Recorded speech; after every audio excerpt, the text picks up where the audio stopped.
Assalamualaikum warahmatullahi wabarakatuh. Bersyukur kepada Allah yang telah memberi karunia nikmat iman, Islam, ihsan, kesehatan, rezeki yang berkah dan sebagainya.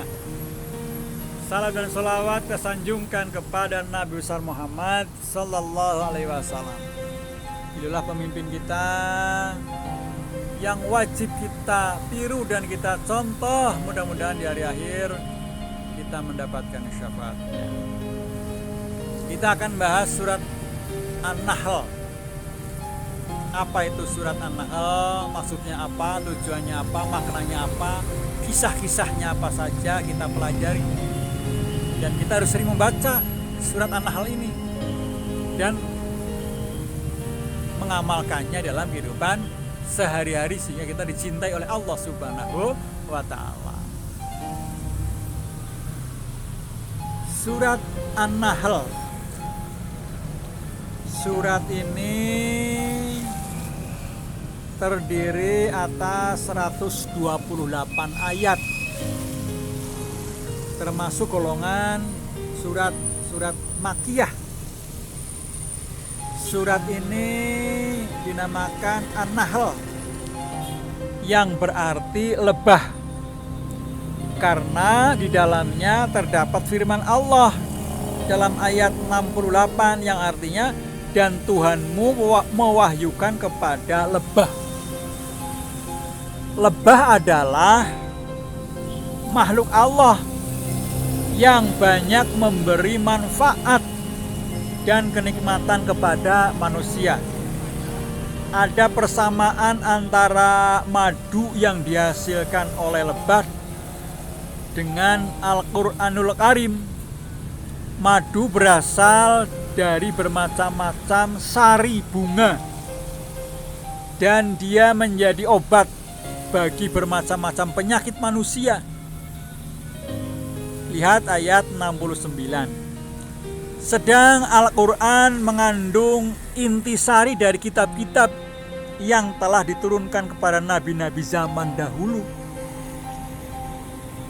ditambah dengan ajaran-ajaran yang diperlukan oleh semua bangsa sepanjang masa untuk mencapai kebahagiaan dunia dan akhirat.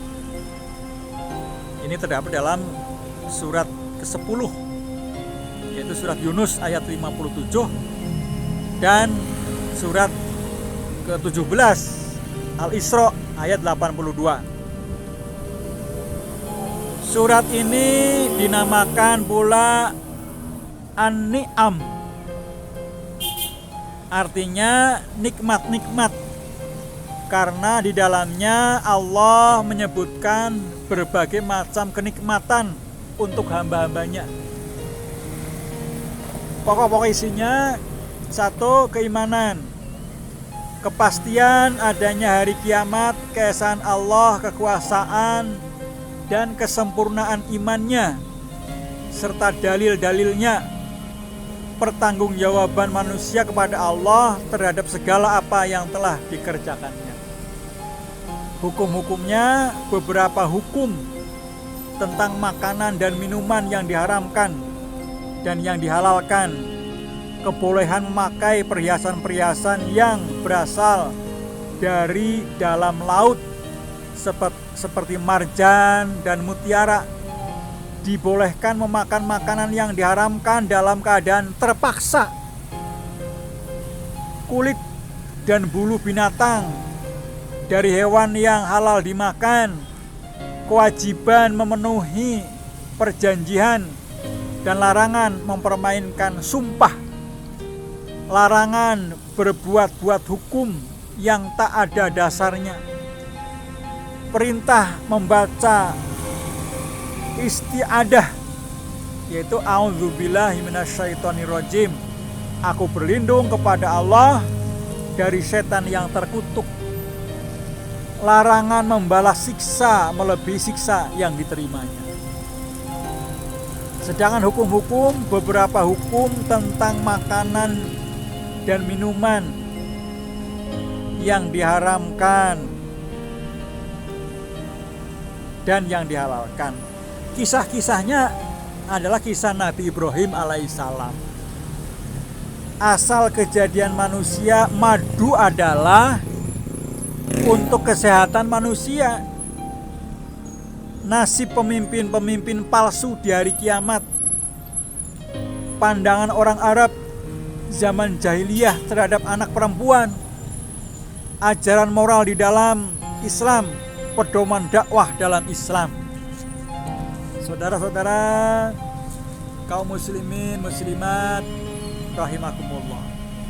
Surat An-Nahl mengandung keterangan tentang sifat-sifat orang musyrikin dan tingkah laku mereka, serta tantangan mereka terhadap kebenaran hari kiamat dan kerasulan Nabi Muhammad sallallahu alaihi wasallam. Kemudian Allah menyebutkan peringatan-peringatannya kepada mereka dan azab yang mereka alami sebagai akibat dari sifat perbuatan mereka sendiri. Surat ini Allah menunjukkan bukti-bukti keesaannya seraya memaparkan nikmat-nikmat yang diberikannya kepada hamba-hambanya. Dan surat ini memuat juga hukum-hukum dan ajaran-ajaran tentang akhlak. Lalu apa hubungan surat An-Nahl dengan surat Al-Isra? Satu, dalam surat An-Nahl ini Allah menyebutkan perselisihan orang-orang Yahudi pada hari Sabtu. Kemudian di dalam surat Al-Isra dijelaskan syariat orang Yahudi yang ditetapkan bagi mereka di dalam Taurat. Yang kedua, sesudah Allah Subhanahu wa taala menganjurkan kepada Nabi Muhammad sallallahu alaihi wasallam agar bersabar dan melarang beliau agar jangan berduka cita atau berkecil hati disebabkan tipu daya orang-orang musyrikin. Maka di dalam surat Al-Isra Allah menerangkan kemuliaan Nabi Muhammad sallallahu alaihi wasallam serta martabatnya yang tinggi di hadapan Allah Subhanahu wa taala. Yang ketiga, dalam surat An-Nahl ini Allah menerangkan bermacam-macam nikmatnya. Di samping itu Allah menerangkan bahwa kebanyakan manusia tidak mensyukuri nikmat itu. Kemudian dalam surat Al-Isra disebutkan lagi nikmat-nikmat yang lebih besar yang diberikan kepada Bani Israel yang mereka tidak mensyukurinya, malah mereka berbuat kerusakan di muka bumi. Dan yang keempat, dalam surat An-Nahl Allah mengatakan bahwa air madu yang keluar dari lebah merupakan minuman yang mengandung obat bagi manusia. Dalam surat Al-Isra diterangkan bahwa Al-Quran pun mengandung juga obat dan rahmat bagi orang-orang yang beriman. Itulah tentang surat An-Nahl atau lebah. Mudah-mudahan bermanfaat.